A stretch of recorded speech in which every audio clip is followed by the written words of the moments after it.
How's it going, everybody? Welcome back to another episode of Terrible Tribal, the series where I take some of the more underplayed tribes that are available to us in the historic format and I put them to the test to see how strong they can be. Before we get into it, I want to take a moment to remind you to like the video if you enjoy the content and want to see more of it. But without further ado, let's get to today's tribe. And today's tribe is a fun one. We're going to be playing satyrs, baby. And if you don't know what a satyr is, then buckle up, you're about to find out. So for today's deck, we are trying to be rowdy and rambunctious. We are trying to get our opponent's life total down to 0 as quick as possible with any of our 2-mana satyrs. We are trying to get the job done before our opponent really even has a chance to play the game. However, in case things go a little bit awry, plans start to fall apart, we do have a little bit of a backup plan in terms of just trying to keep ourselves in there with enchantments to help support our satyrs a bit. In our 1-drop slot, we have Play with Fire. Play with Fire, just dealing 2 damage, being able to be good spot removal and take care of any creatures that are gumming up the board in case our opponent decides they don't want us to kill them. We do also have 4 copies of Satyr's Cunning. It's basically our best 1-mana satyr. Just makes a 1/1 satyr creature token, and it can't block. But that's okay, we're not planning on blocking, we're planning on getting in there and dealing as much damage as possible. So who cares?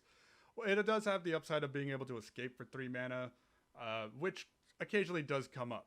Then we have in our 2-drop slot, Blood Aspirant. Blood Aspirant says whenever you sacrifice a permanent, you put a 1/1 counter on Blood Aspirant. You can also pay 2 and tap it to sacrifice a creature or enchantment. Blood Aspirant will deal 1 damage to target creature. That creature can't block this turn. Then we also have Skola Grove Dancer, 2 mana, 2/2. This is an enchantment creature, so it does kind of synergize with our satyrs who care about enchantments. And it says whenever a land card is put into your graveyard from anywhere, you gain a life. You can also pay 3 to mill a card, but realistically that's not really going to come up too often. Then we have our best 2-mana satyr, Galio the Endless Dance. It's a 2-mana, 2/2 with haste. Other satyrs you control get +1/+1 and have haste. And whenever you attack with 3 or more creatures, you can discard a card at random, and if you do, you draw 2 cards. So she's a great way to kind of pump our team and get us some card advantage once we start getting a little bit more empty-handed. And occasionally, if we're just holding on to that land, we pitch the land to Galia to draw 2 cards, and we kind of get a little value off of our Skola Grove Dancer. In our 3-drop slot, we have Irreverent Revelers, 3 mana, 2/2.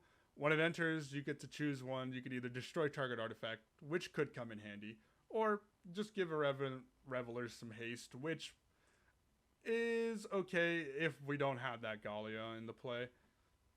Then we have Nexus Wardens. It's a 1/4 with reach for 3 mana. Whenever an enchantment enters the battlefield under your control, you gain 2 life. So, like I mentioned earlier, we are playing some enchantments to help trigger our constellation, gain us a little bit of life here and there, which could come in handy in keeping us in the game in the long run. Then we have our last 3-mana creature. It's a 2/2. Whenever you cast an enchantment spell, you draw a card. So, another good way to kind of get some more value off of playing those enchantments. Kind of keeps us in there in terms of card advantage and hopefully helps us draw something that could push our opponent to the edge. In terms of enchantments for the deck, we are playing 2 copies of Fall of Gil-galad, which is a saga. First mode is Scry 2, nothing special. Second mode, put 2 1/1 counters on target creature you control, which is a nice way to kind of pump up our team a little bit. The third mode, until end of turn, target creature you control gains when this creature dies, draw 2 cards. Then that creature fights up to 1 other target creature. The third mode, we're not really too concerned about. It could come up here and there. It might be a little useful, who knows, but we're not really too concerned with it.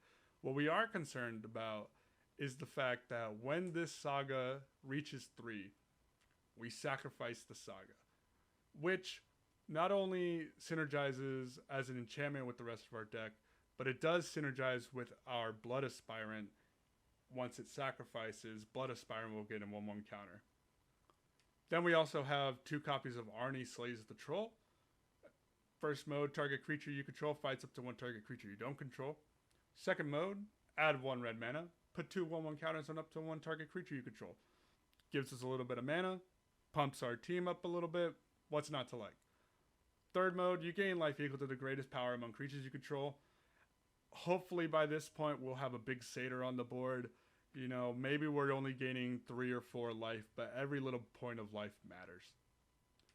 Then, for our last enchantment, we have 4 copies of Tale of Tinuviel. I'm probably butchering that pretty badly.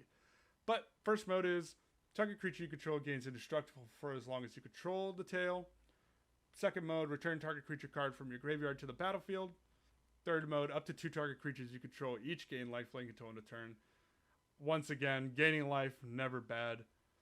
And the key takeaway from all these enchantments is that they're all sagas. They'll all sacrifice themselves at the end of turn after that third counter and helps grow that Blood Aspirant while also triggering our constellation on our cards like Nexus Warden and drawing us cards with Satyr Enchanter.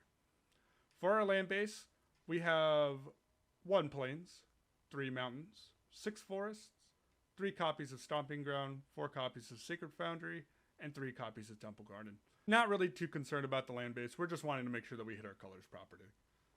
But without further ado, let's get into the games. Let's see how many wins these Satyrs can get us today in Historic. Alrighty, game 1 with the Satyrs.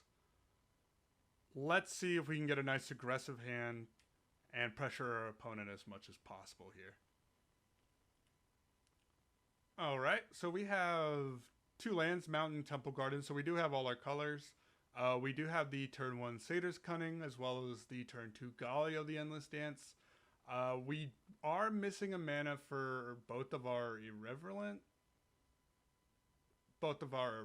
Revelers.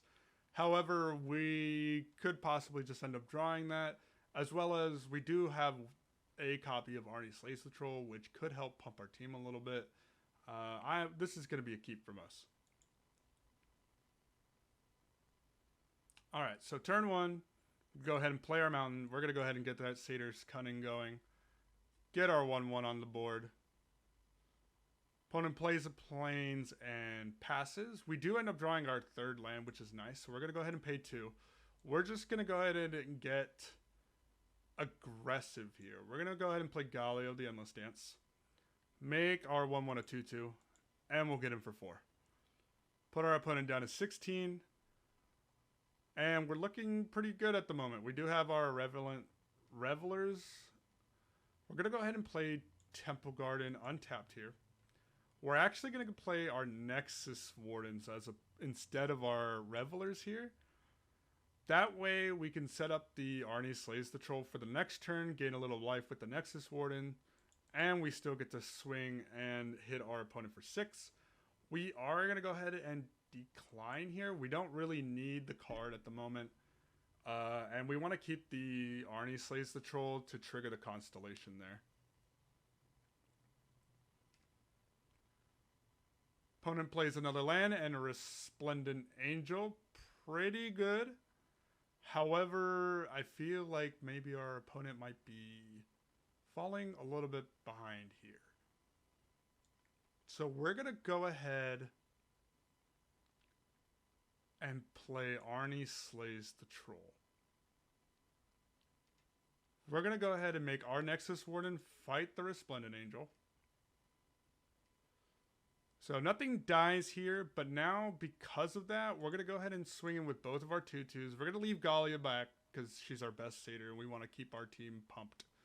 But now if our opponent wants to block, they would have to block with the 3/1 and risk losing the Resplendent Angel. They choose not to. They're going to go down to 6, which puts us in pretty good shape for our next turn here.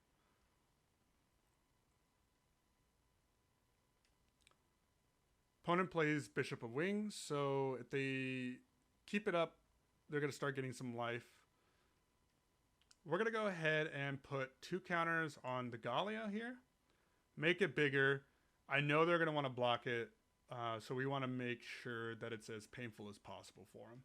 We're going to go ahead and play one more Satyr's Cunning because we have one red floating mana. And we're going to play an Irreverent Revelers here.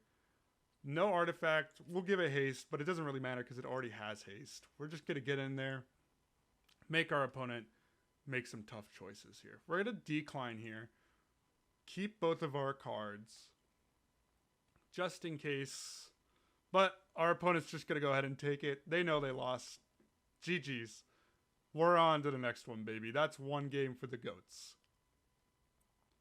Alrighty, on to the next one.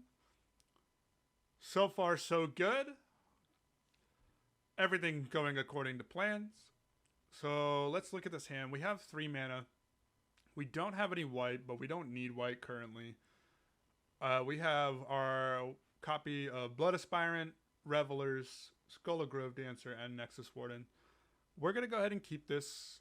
It might not be super aggressive. However, we have plenty of Satyrs. We can't really knock it, you know. So we'll go ahead and keep this hand.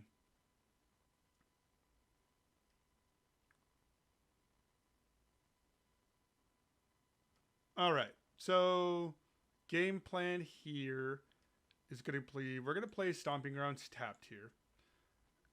And we're going to go ahead and play Blood Aspirant here on turn 2. Now, Blood Aspirant isn't as big as the Skull of Grove Dancer. However, we want to save the Grove Dancers until after we play the Nexus Wardens, so that way we can at least trigger Constellation and gain a little bit of value off of it. We do end up drawing a second Blood Aspirant, and our opponent plays the Birth of Meletis. So this is kind of fun. So we get to play a forest here. And we're going to go ahead and just play our Nexus Wardens like we planned. You know, nothing fancy. We'll get in for 1. Opponent will take it. Go drop down to 19. They'll make the 0-4 wall here. But coincidentally, we get to do some fun things with the Irreverent Revelers here. A little sucky that we drew 2 white sagas, because it's going to be a while before we can cast those. But we're going to cast the Revelers here. We're going to go ahead and destroy the 0-4 wall. That way we can keep getting them with our team. Opponent's going to gain some life, kind of undo what we've been doing the last couple turns. Opponent plays Archon of Sun's Grace. So we are in a bit of trouble here. We're going to play a second Blood Aspirant. No attacks. The Archon's going to be a bit of an issue. So our opponent looks to be like their blue-white enchantments. All that glitter is very good. They're going to make a 2-2 while pumping up their Archon. Opponent plays a Shambling Suit. We are not looking good at the moment. So there's not really much we can do here. I mean, we can play a Skull of Grove Dancer, but our opponent's just kind of getting out of hand. They have a big old 6/7 flyer, and I don't believe we really have any good ways of taking care of something that big. So this might just be doomed. But we're going to play it out. Let the Satyrs do what they can do. But unfortunately, I think our opponent probably got this one. Okay, so opponent swings with the whole team. We are going to go ahead and, well, we have to block something. So we'll block the Shambling Suit, take 8, drop to 6. Opponent goes up to 35. We find a 4th land, but it doesn't really do anything for us. I mean, yeah, we could play the Stomping Ground. We could play the second Skull of Grove Dancer. But we're just dying to Archon of Sun's Grace. So, good game, opponent. Good game. Unfortunate, but hey, can't win them all. Okay, we are on to the next one. Last game didn't go so well. That's okay. Hopefully this one is better. So we're looking at another 2-lander here. We have a mountain, temple garden, so we have all the colors. But we're really only able to cast 2 things out of our hands. We have Play with Fire and a Blood Aspirant. We could play with fire our opponent's face to kind of scry, see a couple cards, and hope that they line up well. However, we're just going to go ahead and mulligan this hand. Okay, this is a lot better. We have 3 mana. We have a Gallia, we have Nexus Wardens, and Satyr Enchanter. So we're going to go ahead and we're going to keep 6. And we're going to put one of the Nexus Wardens to the bottom. That way we have a little bit of life gain if we need it, a little bit of card draw. And we're just going to try to be as aggressive as we possibly can be. Opponent plays a Snarl and an Island, playing their own Satyr. Nice to meet you, Mr. Satyr. They hit a Swamp. They hit the Vine Glimmer Snarl and an Urborg Lurgoyf. Go ahead and play our Temple Garden here. And we're just going to play Gallia. Opponent's got the 1/1. They can block if they want. We're just going to get in there for 2. Little risky playing Gallia right here, only because if our opponent has a removal spell, now is the time to play it. Otherwise, Gallia could make the rest of our team a little bit crazy. Opponent plays Titania, Voice of Gaia, but chose not to attack with the 1/1. So Titania, she has Reach. Whenever one or more land cards are put into your graveyard from anywhere, you gain 2 life. Beginning of your upkeep, if there are 4 or more land cards in your graveyard, and you both own and control Titania, Voice of Gaia, and a land named Argoth, then you meld them together. Okay. So we're going to go ahead and play the Forest for now. And we're going to go ahead and play Nexus Wardens. Kind of gives us a big, beefy blocker here. We are going to choose not to attack. Not really favorable at the moment. Opponent with the 3/4 kind of makes attacking bad. Opponent plays a Triome and a Stitcher Supplier, looking to try to mill some lands. Opponent hits 1 land. They're going to gain some life. And they're going to go ahead and pass the turn here. Alright, so we are going to go ahead and play the Sacred Foundry untapped. And we're going to go and play Satyr Enchanter. We're kind of hoping to draw a 5th land so we can play this tail. Get a little bit of life gain off the Nexus Wardens. Maybe draw a card off the Satyr Enchanter. And then we're going to play Satyr's Cunning here. Make a 1/1. Which becomes a 2/2. Once again, we're not going to attack here. And then what we'll do is we're going to play Tail here, hopefully. And if we can get Tail down, we'll make Gallia indestructible until Tail leaves. Opponent plays another Stitcher Supplier. Hits another land. They'll go ahead and go to 22. Plays Acolyte of Affliction. Hits another land. Goes up to 24.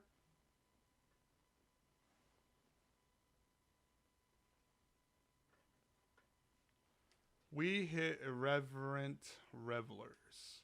So not a land, which is a bit unfortunate. We'll go ahead and play the Revelers. I mean, I don't believe there's an artifact we can target here. Oh, there is an artifact we can target. Cool. We will go ahead and destroy the target artifact. Put them down the treasure vault. They'll gain some life. No big deal. We will go ahead and swing with the team. We got to start putting in some pressure here. So we will take action here. Tail goes away. That's fine. We do end up drawing the other land, unfortunately. But we do have double Blood Aspirants to hopefully help us get in the game a little bit more. Opponent double blocks a Satyr.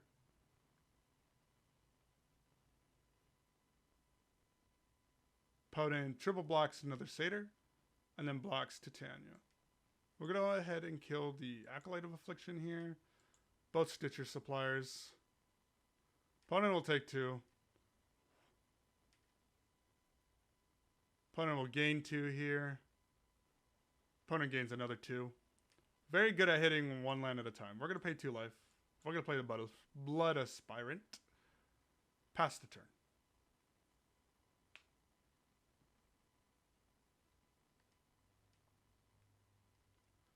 Opponent plays Liliana the Last Hope.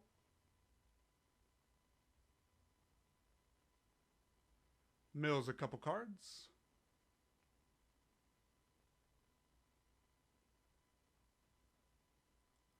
Opponent's looking for a creature card. Brings back the Urborg Lurgoyf. Unfortunately, that thing is massive. We will play Satyr's Cunning. We will get rid of the tail and the Revelers. Make a 2/2.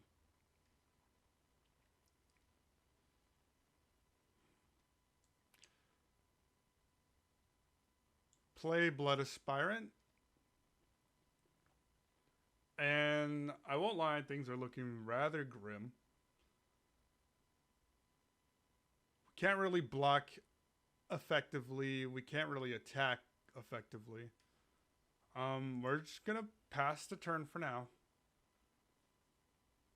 We're going to hope that the opponent attacks with the Lurgoyf here, thinking that maybe they're safe with how much life they have, and hopefully they get a little bit aggressive. But I really don't know what it is that we're looking for here at the moment. Opponent's looking around. Fatal pushes our Gallia, making our team much worse. And they're just picking apart our team here. I don't know of anything that we have that really pulls us ahead anymore. We're going to go ahead and just scoop it up. Opponent's got a big old Lurgoyf. Titania that's really good at blocking. And a Liliana that's picking a team apart. Just unfortunate. Alrighty. Game number 4. So far, Satyrs have been a little rough.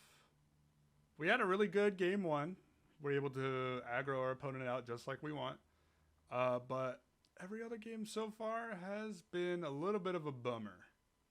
Okay, so this is an interesting one because we have 2 Sacred Foundries, which lets us cast our Satyr's Cunning. However, we're really wanting green mana, so that way we can play just about the rest of our hand. But if we draw green, then this hand does get a little better. We're going to go ahead and keep this one. And we're going to put... let's put Arnie Slays the Troll to the bottom. We're really hoping that our deck comes through for us here and gives us that green source. Opponent plays a Plain Soul Warden, so we're up against life gain. We're going to pay 2 life here. And we're just going to Satyr's Cunning for the moment. Opponent gains a life, goes to 21.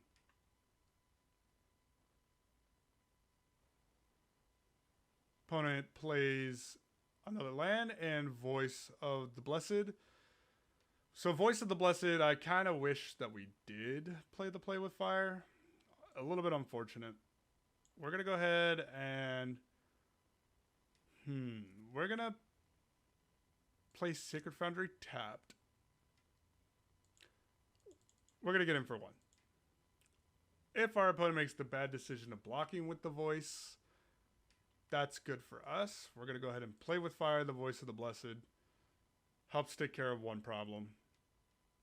Opponent still has the Soul Warden, which is also its own issue, but we'll get to it when we can. Opponent plays a Johnny's Pridemate, so we're kind of just back where we were.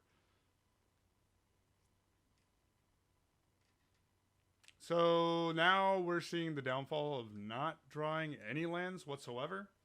Opponent's gaining life, making their creatures big. We're not really playing anything. Not looking good.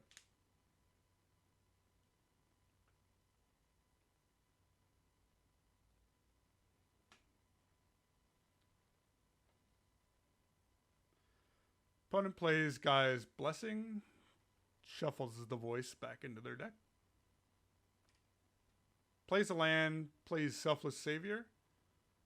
Gain some life, make the Pride Made bigger. We are going to take the 6. Opponent passes the turn. We draw a Nexus Warden. We're going to go ahead and scoop it up. We're on 2 lands. Not good, not good.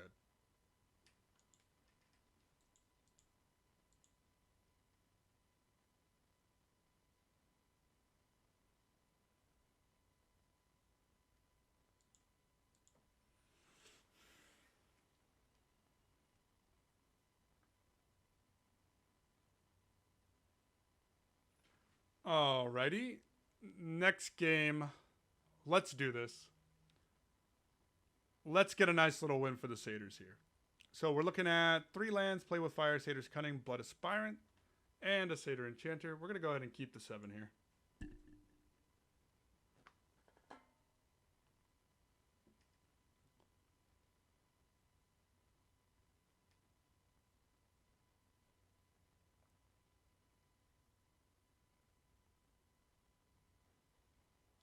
Alrighty, opponent decides to keep the 6. We're going to go ahead and play Stomping Grounds. Pay the 2 life. Let's drop the Satyr's Cunning now. Let's get the Satyrs going. Opponent plays a Razor Verge Thicket and Colossus Hammers. So looks like they're trying to do a little bit of hammer shenanigans. No big deal. We're going to play the Temple Garden here. We're actually going to play... No, we'll play the Blood Aspirant for now.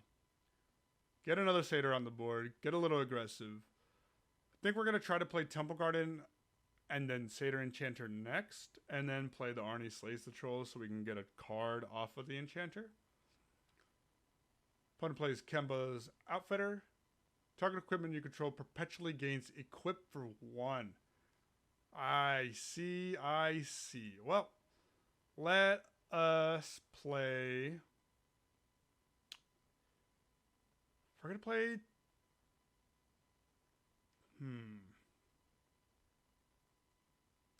Play Temple Garden tapped.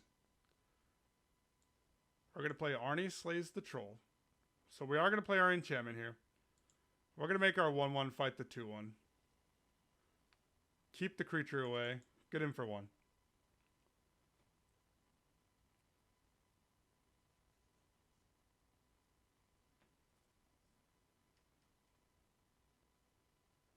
Opponent plays Goblin Cavalier. Looks like they might go ahead and equip the hammer here, which is fine. They get a big ol' 13-11 for a second. Opponent plays a Cacophony Scamp as well. We are going to put some counters on Arnie here. We're going to play our Irreverent Revelers. We're going to destroy the hammer. Bye-bye, hammer. And we're going to play with fire the Cacophony Scamp. It's going to deal some damage. Probably going to go to the face. There we go. We dropped the 15. We'll get in there for 3. Opponent also drops to 15. So we're looking okay. We're in much better shape than we were maybe a turn ago. Opponent plays Belt of Giant Strength. Equipped creature has base power and toughness 10-10. Equip for 10. Resolute Strike. They're going to go ahead and equip it straight onto the Cavalier. Cavalier has Trample. So we're not really doing ourselves any favor by blocking. So let's take the 14. We'll drop to 1. Opponent passes the turn. We're going to gain 3 life. Go up to 4. Blood Aspirant gates a counter. We're looking rather grim here. So we can play Galia to pump our team. Hit them for 10. And then die. Could also play Nexus Warden. But Nexus Warden really doesn't do much. It lets us block, I suppose. But... blocking is just very bad here. Unfortunately, I mean, we'll play the Gallia. We'll get in. We'll attack. We'll take the action. We'll draw, see what we get. We had a Blood Aspirant and a Play with Fire. Opponent drops to 5. We're at 4. Opponent can go ahead and just play the Goblin Gavalineer. Yep. Opponent gets in for 12. Good game, opponent. That was pretty close. We tried our best to take care of the equipment. Did our best to take care of the creatures. Unfortunately, our opponent just had pretty good draws. Alrighty. Well, that was a rather poor performance from the Satyrs. Unfortunately, but hey, they can't all be winners. That first game really showcased how quickly we could get off to a great start when we hit our curve. We play our 1-mana Satyr's Cunning into the Gallia on turn 2, and then just kind of get in there and take over with the rest of our Satyrs and get really aggressive. However, as you saw, we ran into several big problems. One being that we weren't able to ever really get around or take care of anything rather large. Once something became, honestly, 3 toughness or greater, it became quite the hassle to deal with. We also ran into quite a bit of life gain, so even if we managed to find the spells to help us hopefully get around things or make our creatures big enough, our opponents just got such a sizable lead in life that eventually they're just going to outgrind us. Anyways, that's the deck. Hopefully next week our tribe fares a little bit better. Feel free to like the video or subscribe if you enjoy the content. And as always, feel free to leave any suggestions on any tribe you might want to see, and we'll give it a crack and we'll try to make it into the best deck as possible and let that tribe shine. But until next time, we'll see you later.